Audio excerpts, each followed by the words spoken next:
માનનીય સેક્ટર 2 સરની અગુવાઈમાં DCP zone 6 ACP S division અને પીઆઈ રામોલ છે તેઓના આખા એક સંકલનમાં રહીને એસઆઈટીના માધ્યમથી આ જે આખો બનાવ બનેલો છે તેમાં તલસ્પર્શી તપાસ કરવામાં આવશે અને હરેક પહલુઓને આઈડેન્ટિફાઈ કરીને આ જે આખી ઘટના છે તેમાં જે પણ લોકો જે સંડોવાયેલા છે તેઓને જલ્દીથી જલ્દી એરેસ્ટ કરીને આ જે આખી ઘટના છે તે ભવિષ્યમાં ના દોરાય તેની તકેદારી પોલીસ દ્વારા લેવામાં આવશે. માનનીય સેક્ટર 2 સરની અગુવાઈમાં ડીસીપી ઝોન 6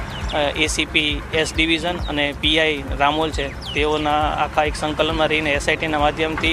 આ જે આખો બનાવ બનેલો છે તેમાં તલસ્પર્શી તપાસ કરવામાં આવશે અને હરેક પહલુઓને આઈડેન્ટિફાઈ કરીને આ જે આખી ઘટના છે તેમાં જે પણ લોકો જે સંડોવાયેલા છે તેઓને જલ્દીથી જલ્દી એરેસ્ટ કરીને આ જે આખી ઘટના છે તે ભવિષ્યમાં ના દોરાય તેની તકેદારી પોલીસ દ્વારા લેવામાં આવશે.